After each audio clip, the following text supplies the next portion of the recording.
Hello, everybody. Good afternoon. I'm Grete Koker. I'm Managing Director of Safe Shops.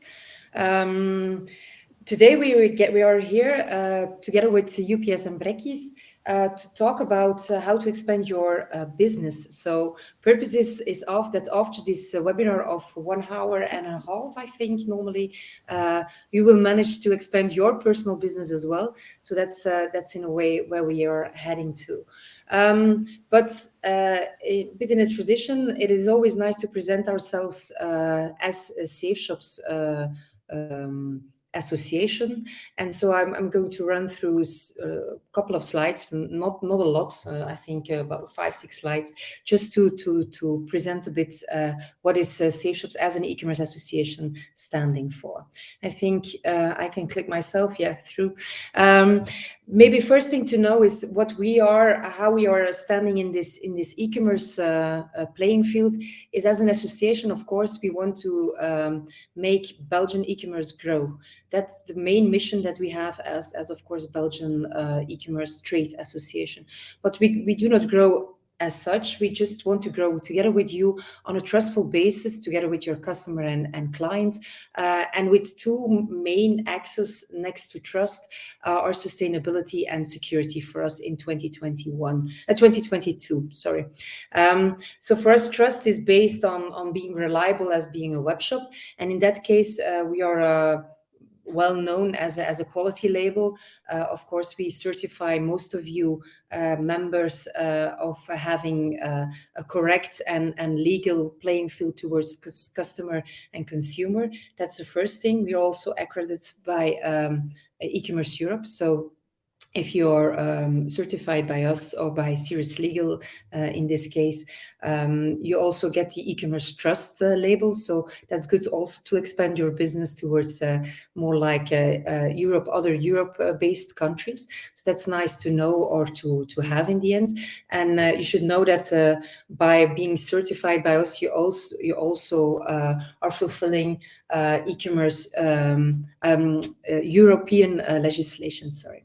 So that is one X, but maybe a bit less known. And I'm not going to talk about all our services that we are doing, but maybe in this framework of how to expand your business, there's maybe one that I like to emphasize, and that's the one of SOS conversion. What we do as an association, and we do not want to take over from big agencies or other consultants trying to check conversion killers on your web shop, but still we think that it can be quite interesting for a starting web shop or a web shop that is relaunching, is to do this kind of SOS conversion check. With this SOS conversion check, we work together with Max United, that you may be known from Sis Herpelier, which is our web celeb of last year. He's a well-known expert in the field of e-commerce and conversion. His agency checks in our name your sites on conversion killers. So that can help you also to, in a way, expand your business and to convert the traffic that you already attract via other means versus your to get a better conversion in a way on your site. So the main killers, like we look in a way to your identity, to the way you're presenting your products, to the usability of your sites. Can you be fined is one of the main topics that we zoom into, so that in the end you get a personalized report. It's not automatically, or it's not a robot behind. It's really like a personalized report of your web shop, and giving you some tips and tricks just to change and to adapt your web shop towards a better converting site. So that's a service that we do and that I wanted to emphasize, nothing more. And in a way, I think Catherine is here too today because it's her responsibility to organize our events at Safe Shops, and she has some news for you. Yes, good afternoon, everybody. I'm Katrien from Safe Shops. I'm event communication manager, and as Greet has told you, I'm going to highlight some of our main events, or one main event and one upcoming event. So I think Jordi knows it already, the Safe Shops Awards. It's the 6th edition of the Safe Shops Awards, and I want to ask all of you web shops to participate to it. It's a research-driven award show, so it's not any ordinary award show, but the jury is your own consumer or your own customer. And just to highlight, we have 6 awards that we are going to distribute this year. It's a logistic, a payment award, a concept award, the sustainability award, it's a new one, the customer friendly award. And if you win on all of those levels, you win the Safe Shops Diamond Award. So all of you go to safeshopsawards.be and discover what it's all about. And I would say just subscribe to the Safe Shops Awards. That's one thing. Maybe one thing you forgot, Katrien, and it's a nice one. It's a free participation. We do not ask anything to participate, and you get the research results at the end of the awards election, so you can compare and benchmark your results on the different categories with the sector in a way. Yeah, indeed. And then our next event is a Safe Shops Cafe. For those who follow us a little bit longer, 2 years ago, before COVID, we organized monthly a Safe Shops Cafe. And now the government is giving us the green light to organize the physical events as well for now. So the Safe Shops Cafe in the Palm Brewery on the 8th of March. It's a topic about trends in e-commerce, and Greet already mentioned him. Sis Scherpereel, our web celeb, is going to give a presentation about the newest trends in e-commerce, but also Bankcontact Beconic is giving some insights and new trends, and we will have some other partners joining us as well. It's a free event. It's physical again with the networking part. We get a visit in the brewery. So all of you, if you want to subscribe, you can do it on the Safe Shops website. And then, the slides. Then we have some other upcoming webinars and events. The first one is in March, another webinar about trust. How can you accelerate trust in your e-commerce website, in your web shop? And then another one is on the 19th of May about omnichannel and omnichannel strategy. And as a web shop case, we have Carrefour, the e-commerce, the head of e-commerce is going to talk about their omnichannel strategy in Carrefour. And then we have some other events, but they're going to be highlighted on the Safe Shops website in the upcoming weeks. So it's all free of charge, the webinars and the physical events. So we will keep you posted about it. And that's it, I think. Yeah, that's the main thing. Katrien, thank you. And that brings us to the agenda of today, where we welcome, on the one hand, UPS with Jochen Brugmans. He's a customer marketing manager at UPS. And on the other hand, we have a nice case, a winner of our Safe Shops Awards. And we made a kind of... let's say deal is a big word, but it is nice to have winning cases presenting themselves, and it doesn't have to be always the big names or the names that are already known. We would like to give a forum as well to more like starting initiatives, like the one of Jordi Schellens, who is co-founder of Brekkies. But before I'm going to tell everything about both speakers, I'm going to leave the word to Jochen Brugmans, who's going to zoom in how can you expand in a way your business by paying attention to the checkout in a way. So you would say, okay, maybe the phase is earlier, but the checkout can play a big importance in how to be able to sell more. So that's what Jochen will where Jochen will zoom into. How we work is at the end of Jochen his presentation. You will get the possibility to ask questions. You can do it during the presentation already in the question section or in the chat section, and I will ask them to Jochen I will try to get some interaction. So do not hesitate to feel free to ask your questions afterwards. So Jochen, up to you. We're very curious. Yes, thank you. Great. First, quickly check, can you see the presentation? We can see it. It's not on full screen modus, but it's there. So it's not on full screen mode. No, we still see the the slide section on the right for the moment, the dia section. But it is readable. If it would be a problem, it is readable, of course. Is it this one? Not yet.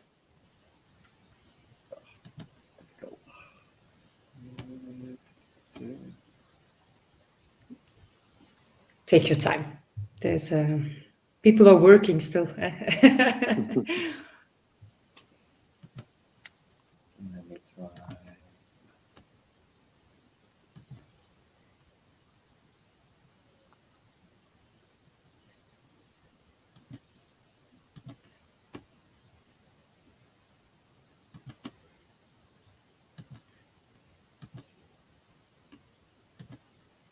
Yeah, sorry for the delay. No problem. There are so many platforms, and I'm used to Zoom.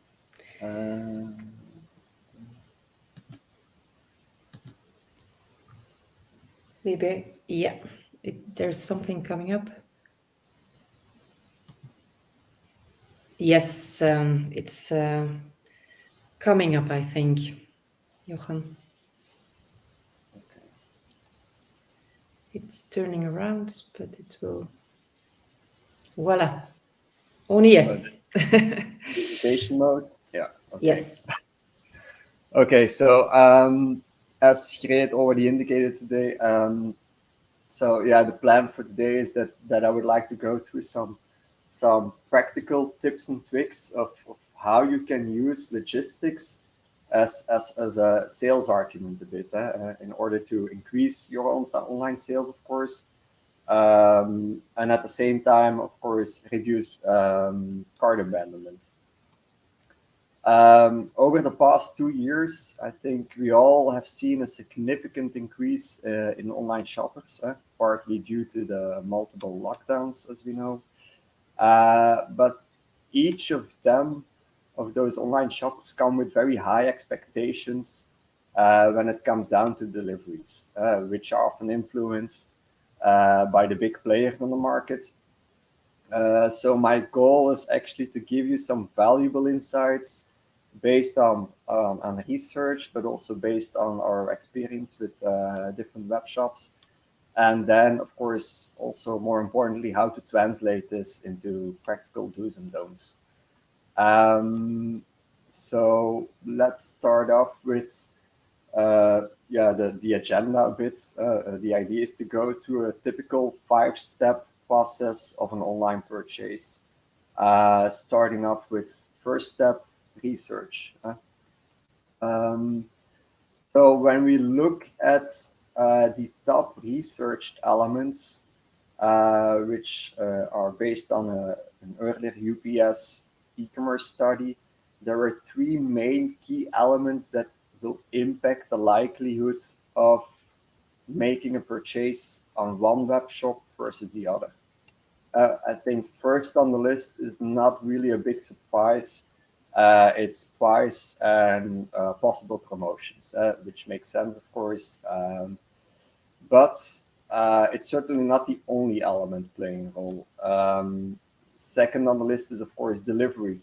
Things like free shipping, fast delivery, returns policies, all of that things they will guide them towards or from your web shop. And third on the list is product information and details they can get on the web shop. So typically, if you think about apparel, you think about size guides. If you think about high-tech products, you think about really the features and details. But this also involves reviews, for instance, of specific products from other buyers, which build on that reliability and that trust factor of that customer experience.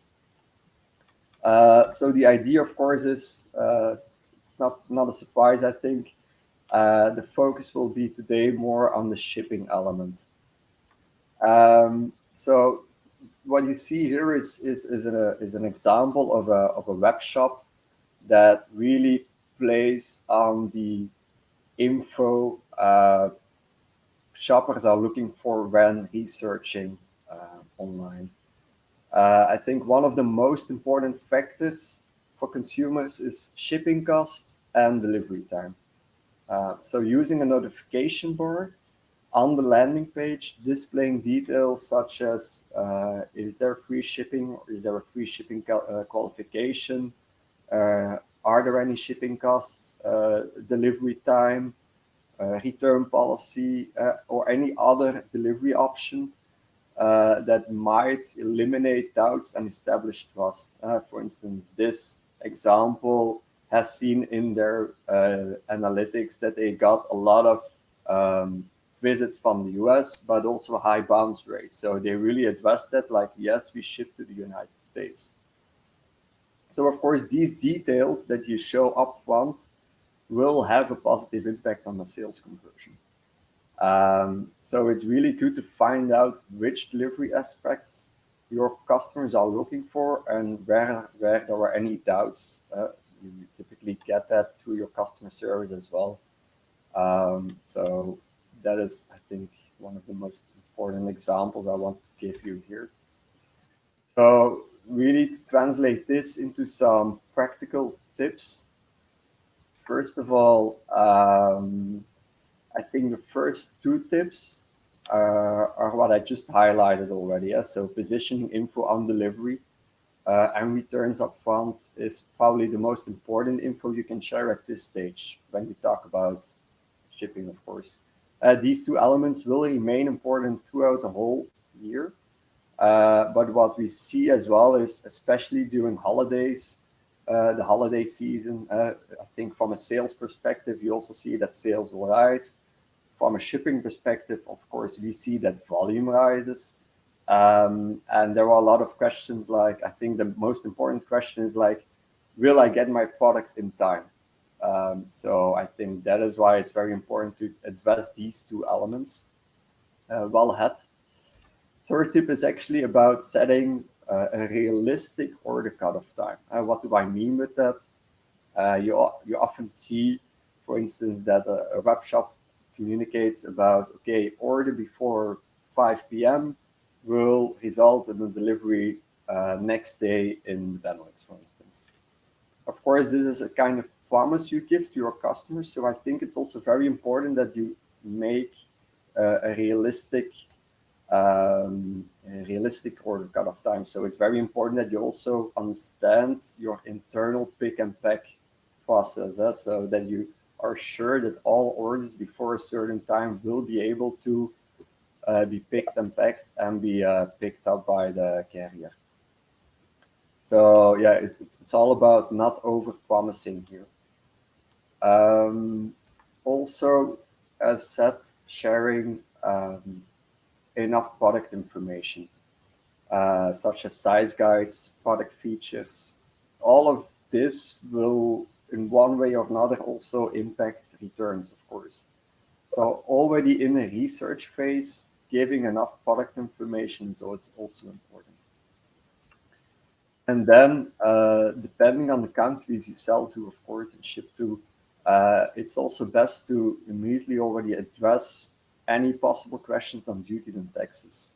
It also builds on the reliability factor of your web shop, on building trust. I think if you hide away any info on duties and taxes, questions will rise, and of course that will have a negative impact and will possibly result in shopping cart abandonment. So moving on to the next phase is checkout, of course. So what I did here is I just gathered some examples of what I think are probably well intended, but are not meeting really the customer expectations of getting clear delivery times. For instance, what you see, the blue one, shipped the same day when ordered before 12 p.m. Of course, it sounds good, same day, but in all honesty, shoppers are not really interested in when their order leaves a warehouse. They will be more interested in when the delivery is done at their doorstep. So that is the communication you want.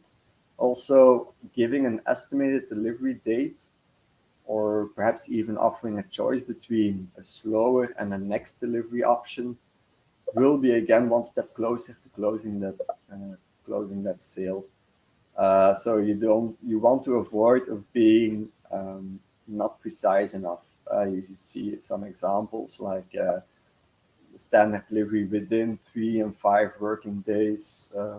Yeah, once you have a good idea of your cutoff time, delivery cutoff, order cutoff time, combined with a clear transit time, you can really go precise. Of course, the question is then, okay, what choice do consumers expect from delivery? Of course, it all depends on the product, but I think if there is one thing that pops out here is that guaranteed delivery date. It's about expecting the expected. People these days want to know when product is being delivered. Of course, they know it's an estimation, but at least they are searching for that specific date.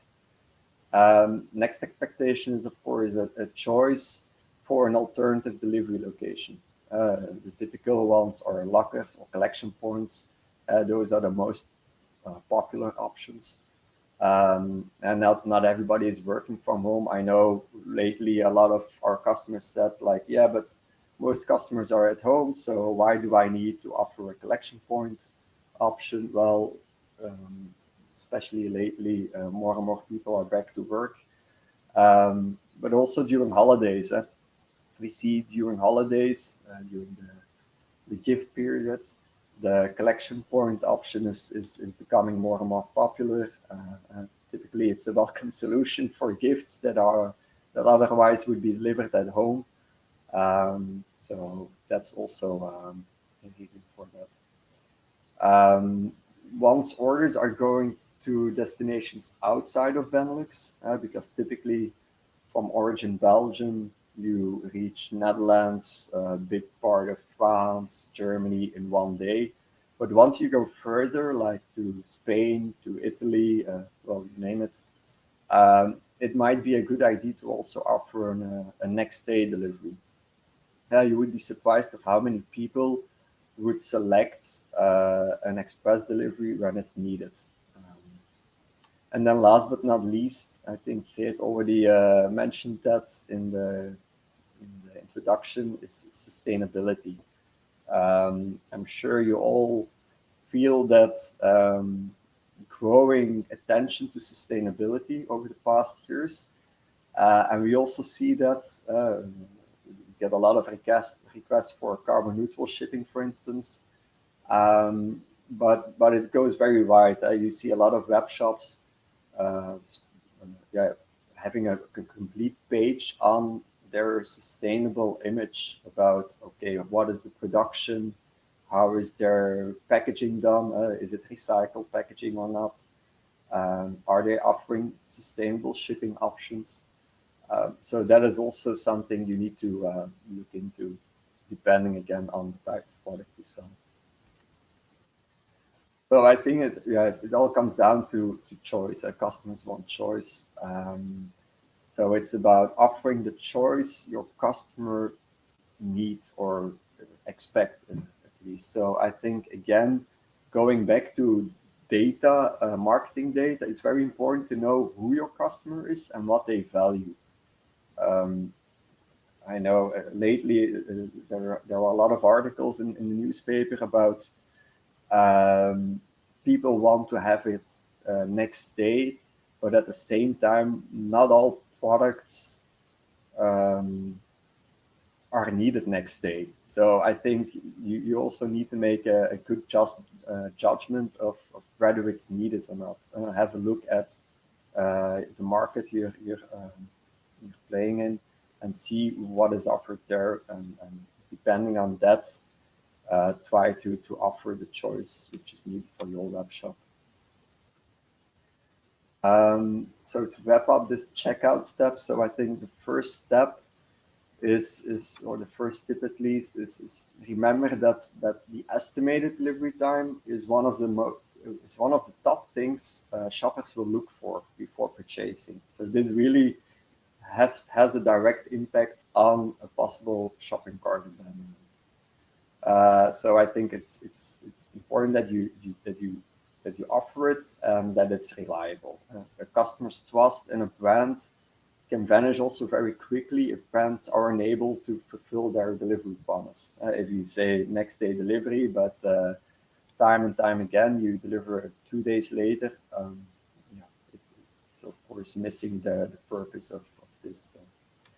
Also look into the possibility to offer a sustainable delivery option, alternative, such as delivery to a collection point.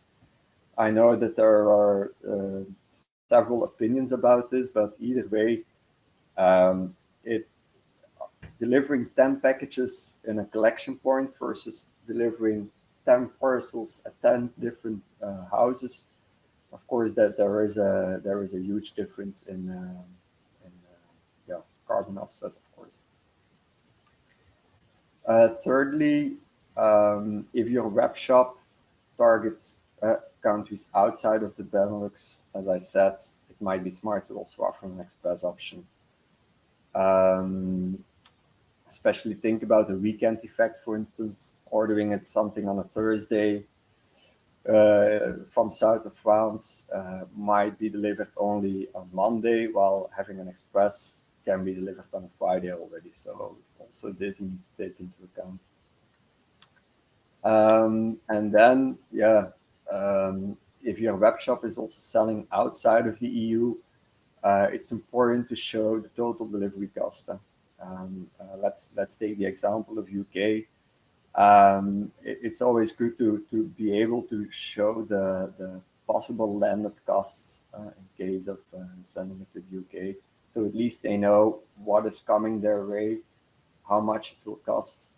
And from a customer experience point of view, it's always better to be able to offer the product including delivery cost and including duties and taxes.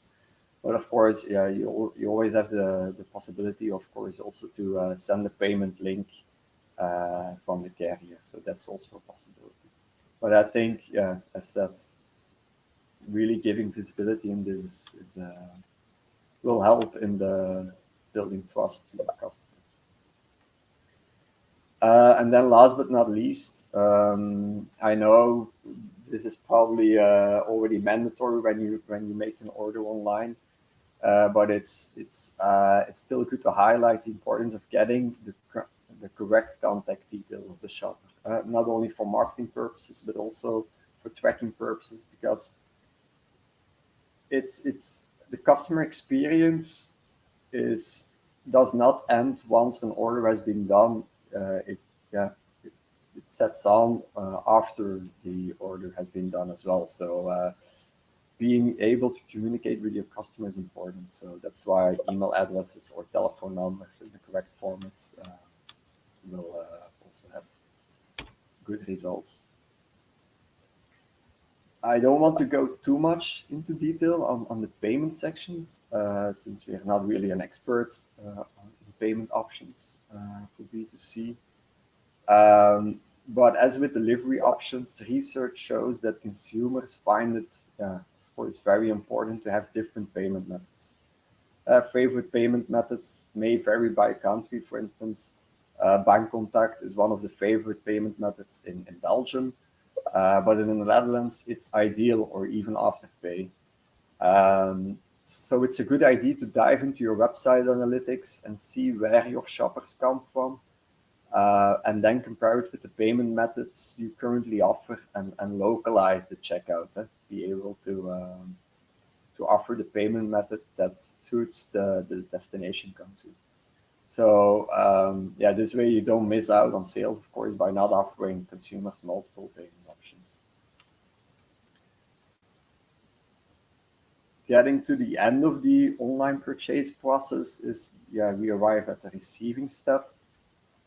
So once an order has been placed, it's really up to you as a web shop or business to clearly communicate when a product is going to leave the warehouse and when it's going to arrive at the customer's place. Of course, this communication flow usually starts with an order confirmation and goes all the way through until the actual delivery. And in between those two, it's quite important that receiving regular updates, that it will be an expectation from your customer. Otherwise, probably they will start calling or emailing customer service. So make sure you have this in place, because of course these frequent notifications will give buyers confidence in you. They know that you are handling your order and it's moving on. It's not dropped off. And what we see is that most consumers, based on our research, they want to be informed through email about the status of their shipment. Of course, you can communicate via email, via text, or even via a carrier's app. But we do see that email is still the most preferred medium to be informed about this. Equally important is then having the ability to take control of the delivery if it's needed. You have one side is the information you give, but in the other side, it's also giving the tools and the flexibility to make changes to that delivery. What kind of change? Well, what we see from our study is that 4 out of 10 of online shoppers have indicated that they already redirected the delivery after checkout for various reasons. And maybe to make it a bit more tangible, I included the customer example here. So what you see here is the redirect insights from one of our customers. And we see that 8% of the initially delivery was, 8% was already redirected before the initial delivery was performed. This redirection was typically or to a nearby collection point, leave at a safe place, or a rescheduling. And of course, it becomes very interesting when you drill down to these 3 options to see what your customer is doing with their parcel. Let's say that most of it is going to a collection point, but currently you're not offering it yet in the checkout. This might, of course, impact your checkout process again. This might tell you like, okay, let's improve the checkout, let's improve the customer experience by offering collection points. Actually, what I'm trying to tell you here is really to have a closer look at those last mile insights, last mile statistics, which you can typically get from your carrier, and use them, learn from them in order to improve the whole research phase, of course, but also the checkout phase. These insights you typically can also get through your own customer service, see what kind of questions come in, and that you use them for good. So really to sum up again, some tips. First of all, yes, set up automatic order confirmation notifications. You need to make sure that it sounds a bit negative almost, but you need to over communicate once the customer paid for the order. The first email a customer is expecting is an order confirmation. Typically also mentioning again some info on the delivery, maybe a confirmation again of that expected delivery date. Next one is that you need to make sure, of course, that the correct contact details are in there. So at least that those statuses arrive at the customer. So yeah, it's not bad maybe to invest also in address checks technology, especially when you start shipping to different countries. I know UK is not the easiest one when it comes down to addresses. Netherlands can also be a difficult one. So that might be a good investment.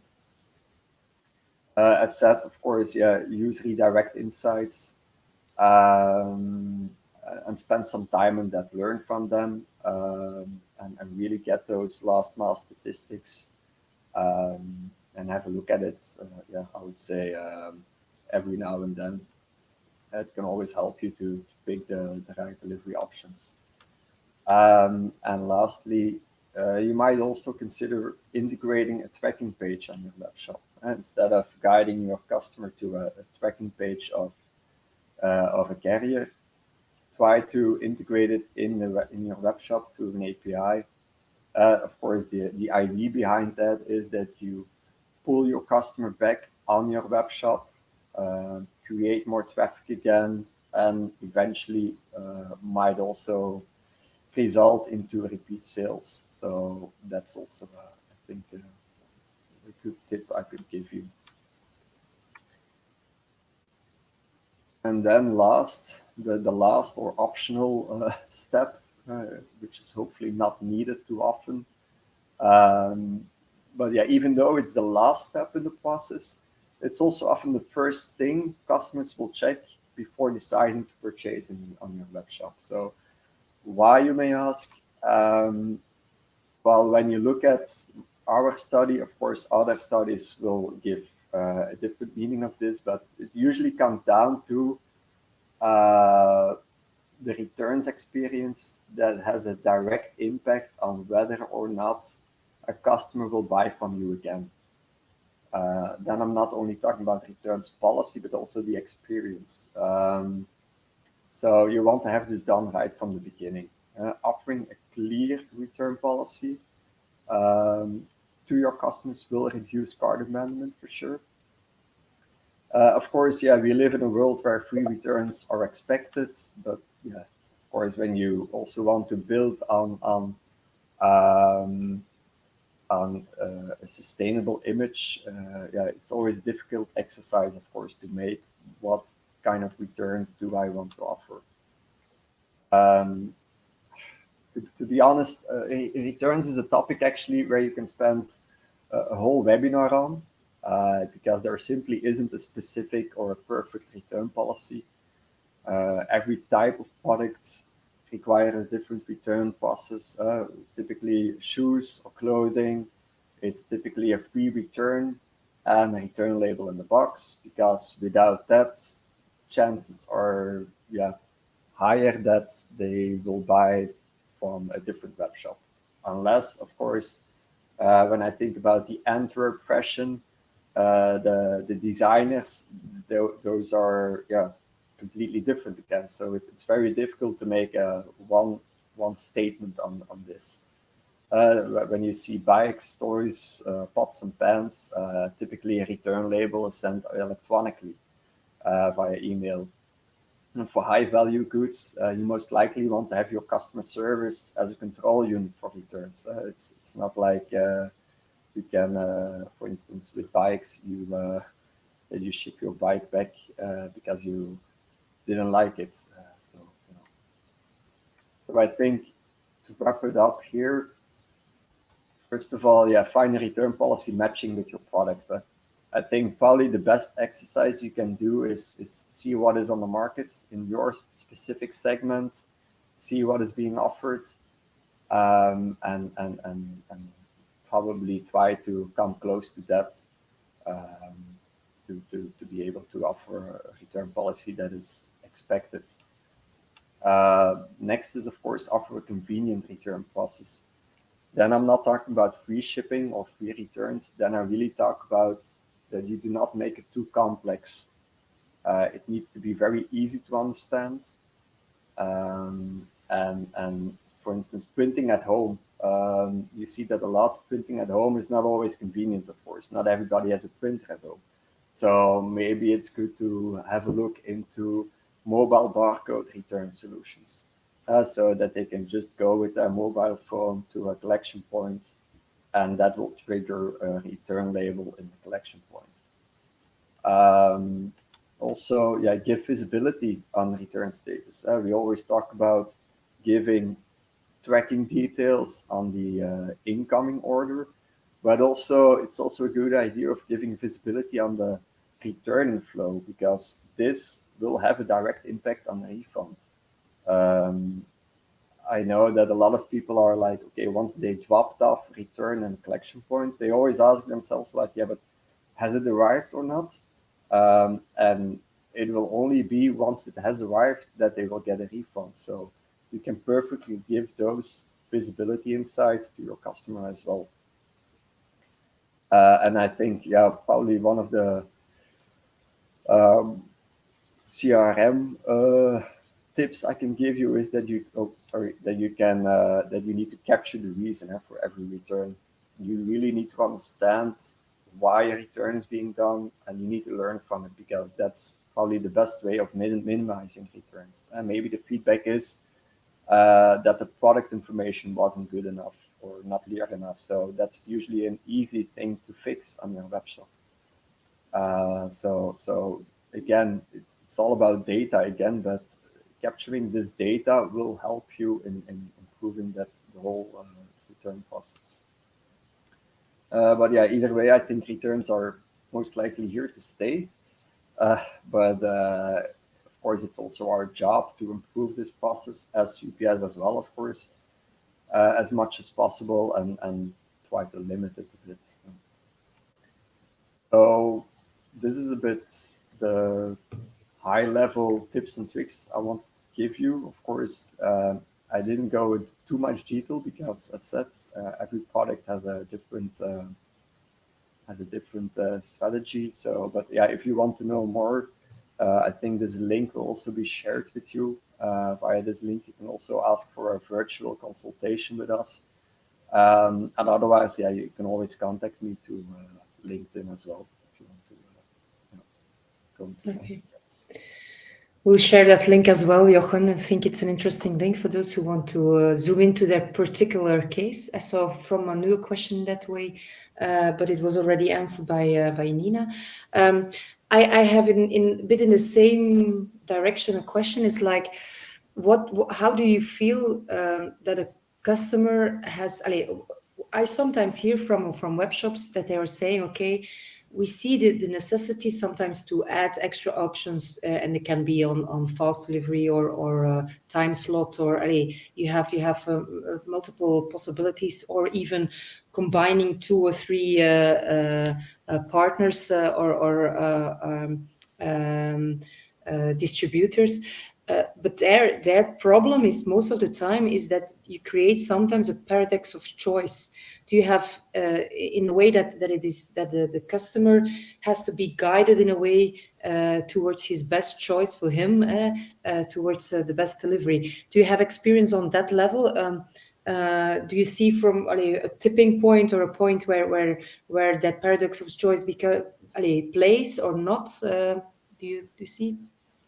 You get my question? It's a bit complicated how I formulated it, but you mean that you want to offer not too many choice, or yeah, I sometimes hear that conversion lowers at a certain moment when you offer too much choice towards your customer. So when it becomes difficult to choose between, for instance, a fast or a slower delivery, the price of it, then you have the module that you can home delivery versus a pickup point, that kind of stuff. So there's a lot of things that are possible for a consumer and for a web shop to offer. Do you see, or do you have experience with this kind of maximum what we see with our customers, for instance, is that that point you reach out now is a vital one. Of course, you don't want to have a checkout with 16 delivery options or whatever. So we do see, for instance, when it comes down to timing, we have customers saying like, look, we always want to have next day. So what is not next day to the standard will be, we will use express service, for instance. But a customer on the front end, on the checkout, they don't see that. They just see, okay, it's always next day. But for home and access and collection points, for instance, usually they try to make some kind of matrix. I know, for instance, Nike has a very nice checkout where you really see, okay, choice in location, home or collection point, and then they also offer for certain products an express option, but not for all of them. So typically that's the best thing to do, that you only offer two choices in location and two options in timing, if it makes sense, of course, because shipping to Belgium is always next day. Yeah, make it digestible. It's a bit Yeah. that you're saying. Yeah.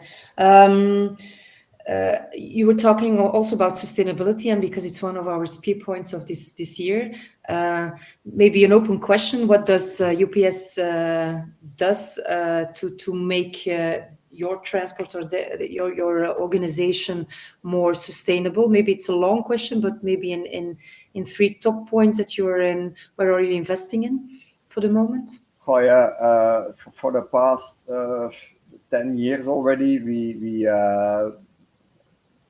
through a mixture of innovation, technology excellence, and partnerships, UPS has developed probably one of the most sustainable delivery fleets in the world. But of course, this is not very tangible or visible to the end consumer. So from that point of view, we typically go for the carbon neutral shipping, of course, where you offset the emissions, the carbon emissions. That's one way of offering that. And other than that, of course, we also really invest in the collection point network worldwide.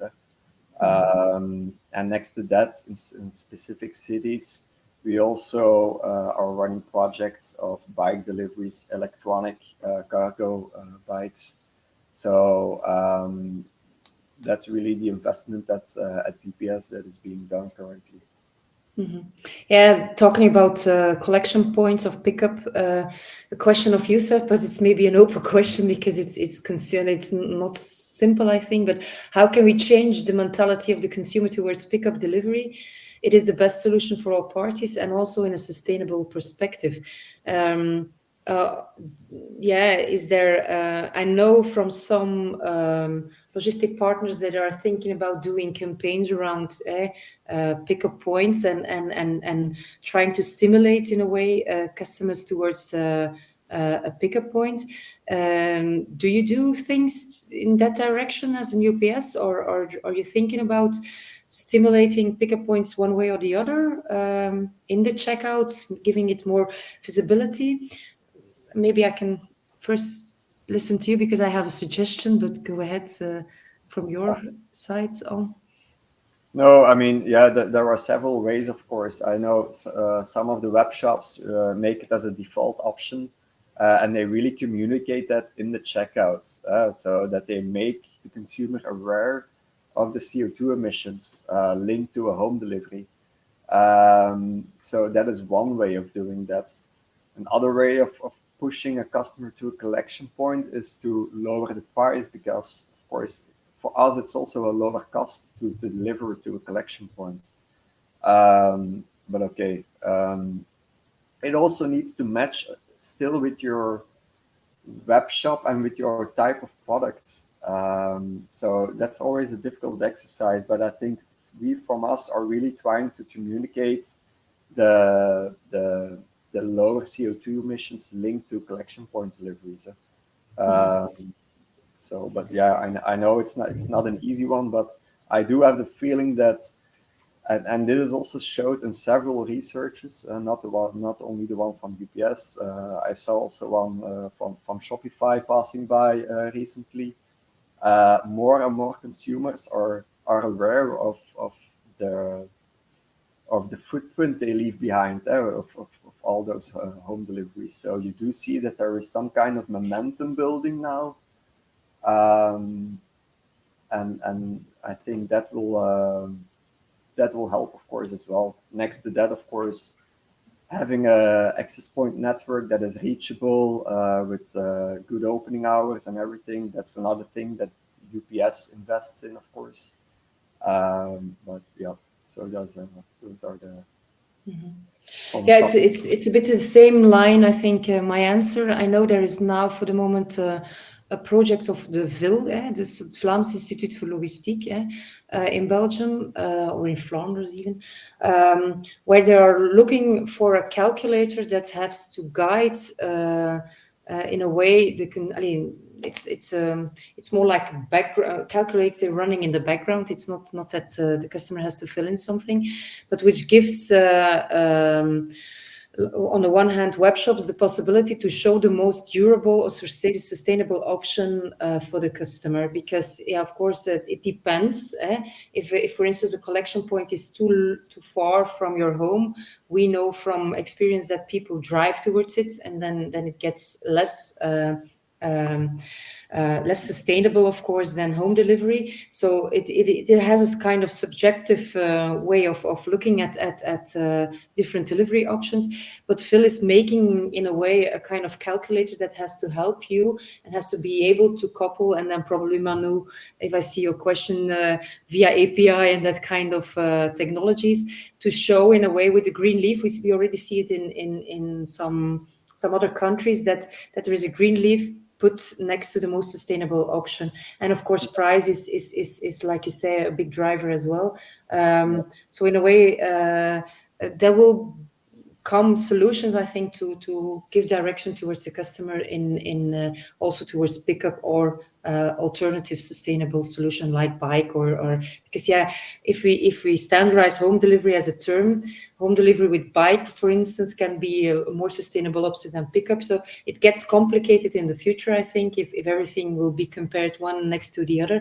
So it will depend a bit on the personal situation of the customer as well. So it will be necessary, I think, to guide them towards, for him, the best solution on the level of sustainability. So work is coming up in progress, I would say. If people still want to join that VIL project, it's still possible to join that and to see what research gives and to have info from first hand. So it can be maybe interesting to know. We did cooperate with that study, of course, to calculate what the impact is of a collection point delivery versus, and I think on a high level, it's like 33% of impact. So it does have an impact, but again, it all depends on whether a person takes their car to pick it up or go by bike, and that is why I think the positioning of a collection point is important. Yeah, the closer, the less risk. Yeah, UPS, of course, is always investing in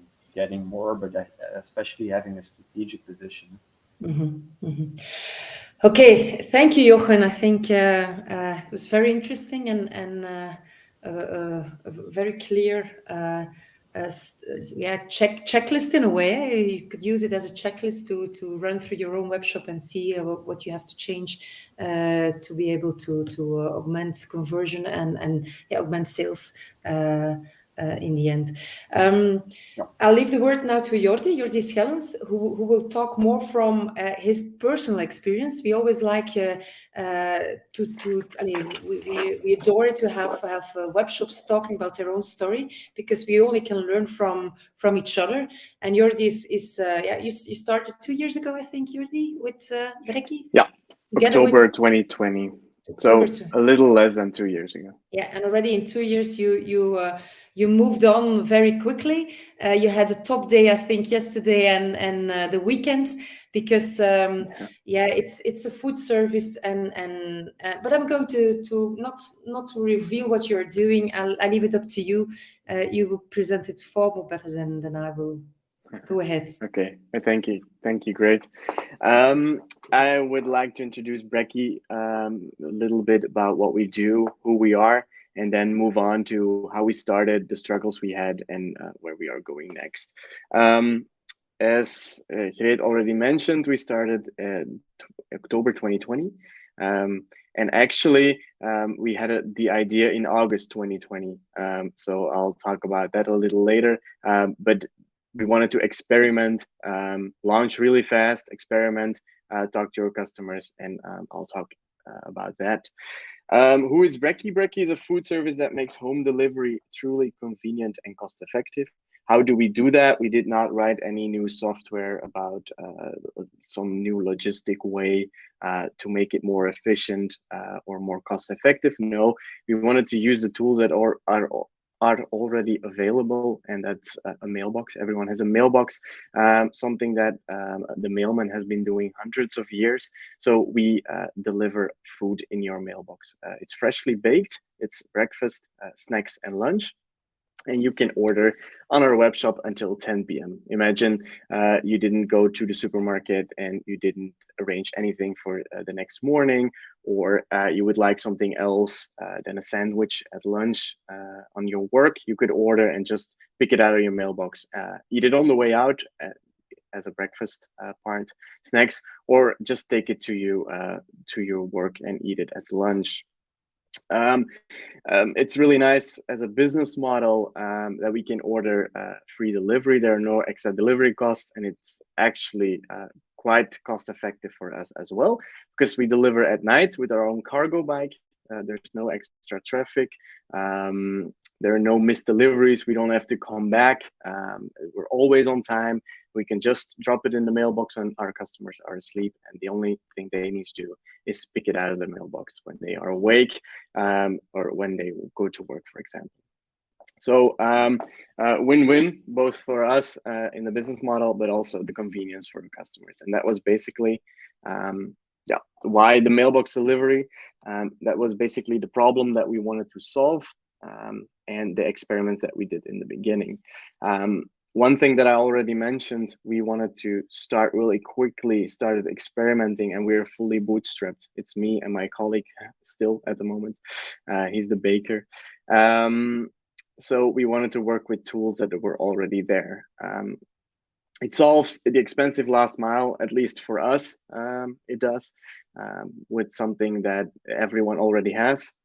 It doesn't have to be distributed, for example. It's the logistic model, not something we did invent. It's something that the mailman has been doing, and it makes it convenient for our end user. Just a quick example. Imagine you would like some fresh breakfast, which is really nice in the weekend. And here in Flanders, we say ontbijt maanden. But you need time for that. You need to open the door. You need to wait for a delivery guy. That's absolutely not something you would do in the week when you're rushing in the morning, getting your kids ready, going to work. So we are in the convenience and in the time-saving business. So again, no need for an expensive new logistic product, software, or anything else. And we were able to go live within 2 months, collect feedback from early customers, experiment to perfect our service. Here's an example of an experiment that we did in the beginning with the different delivery areas, different zip codes. Also a lot of experiments that we did. And unfortunately, we had to stop with certain zip codes because they were not profitable for us, because it was not really a success. We are more an urban concept than we are. If you go further from the city, it works less. People have their routines. They go to their bakeries every morning, etc., which is different in cities. But this example is someone that we emailed, sorry, we cannot deliver anymore. And she actually replied herself, looking for solutions so we could actually deliver there. And she was giving a solution that we could do once a week in different zip codes, for example. The reason that I'm showing you this is because that's something that we've still value a lot, but especially in the beginning, was we wanted to create a space for our community, our early adopters, to give feedback. We actually gave things in return as discounts, for example, but in the end, they were giving feedback and showing initiative on their own without getting anything in return. And this is an example from it. So I truly believe in that. If you want to talk about early adopters, I don't have to tell you, it's a free marketing tool. If they're really happy to become brand ambassadors, I talked about the feedback they can provide you, and it's a really, really valuable, because good idea. If someone can pitch you something, like if, for example, elevator pitch, and it could sound really good or it could sound really bad, but it actually doesn't matter.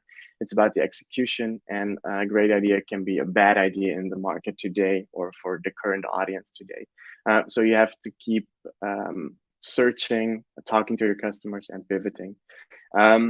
But the first thing is quite obvious. The second thing is something I want to mention as well, because that's something that I did not know or didn't pay attention to in the beginning, and not a lot of people are talking about it. It's not just about customer acquisition. It's not about just getting new people in. It's actually, if you're just talking numbers, just talking cash flow and revenue, it's way easier to upsell, cross-sell, and even get your audience, your current audience, buy more regularly. For example, people order with us 2, 3, sometimes 4 times a week. It's way easier to add another day with that than to find new customers, or at least that's my experience. So Brekkie, where are we? And what did we do? I can talk about the success stories, and that's really nice. But we had some growth in the beginning, and then we won the award, and thanks to that, I can talk to you guys. So that's all really nice. But I also want to talk about the struggles. And to give you an overview, there are 3 main aspects of our business. First of all, you have the delivery service with the USP of convenience and time saving, which is something which was actually the problem that we wanted to solve. So that's something that we focused heavily on. But then you also have our product range, the quality, the freshness. We are basically a dark kitchen, and we bake everything ourselves, apart from the partners that we're working with, but that's only recently. And then obviously the webshop and the customer flow. Jochen talked about it a lot, and I don't have any marketing background at all, so I learned it the hard way, or I should have seen Jochen before we started. Anyway, why I'm telling you guys this is because it was for us when we started, it was all about the convenience, the time saving, the service. It had to be perfect. We experimented, we talked to our customers, we got a lot of feedback, we optimized, but we actually had a little bit of a tunnel vision. We focused on the first part for, like I said, let's say 95%, and we disregarded a little bit the product range, the product side of the business, and also our online side, the customer flow. We had all the metrics in place, and we had advisors and people helping us, but even there was even feedback that people wanted a more diversified product range. We had a limited offer in the beginning because our products were actually made to fit in the mailbox. So physically, everything is baked so it fits in the mailbox, and we're not using any ingredients that has to be refrigerated. So basically, we had the service, and all our products were made specially for that service. But it's obviously way more important than we gave it credit in the beginning. So that's something that we disregarded. And third, the same, we had actually a good conversion rate. If I remember correctly, around 5% that time, which is quite okay. But then if you would dig a little deeper, which we eventually obviously did, was that it was almost all recurring customers, and that obviously gets your conversion rate okay. If you would look at all the new customers that we were reeling in and giving money to the advertising, but they were not actually converting. So that's also something that we lost track of. And then to make it even harder, after 6 months, we were actually happy with our service, and we were looking for a way. It was middle of Corona. We were actually looking for a way to find new customers and attract customers that we were not able to reach online. So the solution was a pop-up store. It was a breakfast bar. We actually partnered with a coffee bar in Antwerp to have great drinks as well. And at least the strategy to do that was to attract those people, become an omni-channel brand, and actually convert them to online. It was a pop-up store. It was not going to stay there forever. But that, again, as I said in the previous slide, we completely lost focus. So during the pop-up store, which is also some sort of startup, a new business model, we didn't have the time to put in the effort that we did in the beginning for the online service. We were not really growing online, and our strategy, omnichannel, wasn't working as well as we hoped, because it was a completely different target audience. We target online, at least, people who use our service regularly are people who really want to save time. They don't have that much time. They are stuck to their homes mostly, so they're not the typical people who would spend hours and hours in a coffee bar. So that's a different audience, a lack of focus. So would I do it again? Maybe in a completely different stage, but not, we were way too early. It was a fun adventure, but we learned a lot from it. And then, of course, what's next? Just to give you a quick heads up, obviously, when I talked about the 3 points, we kept on optimizing our service, but eventually the pop-up stopped. We saw that we lost a lot of loyal customers. We took a step back, and we saw that we actually really had to diversify our product range, which is something that we have done and we're still doing because it's an ongoing process. And last but definitely not least is our customer flow. It's way more straightforward than it was before. It's easier. Our average order value has increased. Our conversion rate has increased. So all good things over there. That's something that we did. So where are we going from there? We have a product market fit in one city. We are, let's say, a year and a half, I guess, October 2020. And now we really want to expand to other cities. But we want to do it as lean as possible with the small experiments as we started in the beginning. So creating a waiting list, for example, with clear targets in different cities, see where it works, where it doesn't work, and then actually launch again with different targets, see if we can grow organically, and if we can boost it with extra paid advertising, for example. So that's a strategy that we're planning for the coming months. And Utrecht and Rotterdam are 2 cities that we're looking into at the moment. Yeah, why not the other cities in Belgium first and then the Netherlands? That's because a learning that we had from our pop-up store, the biggest conversions that we could do, it was actually not that much, but the ones that we did convert from offline to online were the people from the Netherlands who lived in Antwerp. There were also a lot of tourists in Antwerp from the Netherlands, and they were also extremely excited. And then a third point, my co-founder is also from the Netherlands, and he has a network over there, for example, in Utrecht. So that's something we'll be experimenting, as well as integrating memberships. That's also something new for the coming weeks. Just to sum it all up, I touched on all of them, I guess, but a clear overview, the learnings we had for the first year of Brekkie: build a community. It's worth gold. Talk to your customers, cherish them, nourish them, give them something in return, and just create that environment that they are part of your startup. Focus, keep track of the big picture, but don't try to do everything at once. Keep on innovating. Also something really important, modern customers are bored really easily. I probably don't have to tell you, but you have to keep on innovating, getting new stuff out there. And for us, those are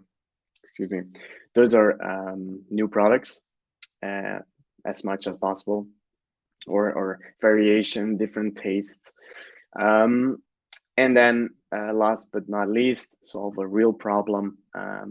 Also something that everyone knows, but I really want to put it up there because it's not about just a great idea. It's about the execution. You should keep on looking at the market, talking to your customers, pivoting, and be a painkiller, not just a vitamin. That's something someone said to me a couple of weeks ago, and it was a quote that stuck with me. So, any questions? I have a question for you, Sure. Jordi. It wasn't what wasn't clear for me is that you say in the night we deliver with the bike. Is that your own logistic organization, or do you use a partner for that one? Yeah, no, we control the complete customer journey. So we deliver with our own cargo bike, and that's why our delivery area is so small at the moment. It's only Antwerp, and right now we're looking into different cities. So the same business model, and then a hub in every city. Let's say, for example, Deliveroo or Uber Eats, what they're doing. And are you able then to optimize that part as well? Because I can imagine that that is a quite intensive part of the responsibility that you take. So I can imagine that it is not always maybe a full cargo or several cargos or stuff. It doesn't that frame grow in your growth in a way or it was really, good question. It was really hard in the beginning, and that's why we were so focused on that service, because it was not only making the convenience for our customers, but the whole logistics process for ourselves. In the beginning, we did it a lot by ourselves. Then we started working with different students, and that's one of the reasons that we're integrating memberships, because it's into the future. You know in advance how much you will have to deliver, which is let's talk about Valentine's weekend. We actually delivered with 6 different people, but we knew that from last year. But last year was a complete surprise. We had no idea that Valentine was going to be so big. And then it's all at that moment it was all friends and family helping out. But right now, it's more organized. Yeah. Okay, brilliant. Are there other questions for Jordi?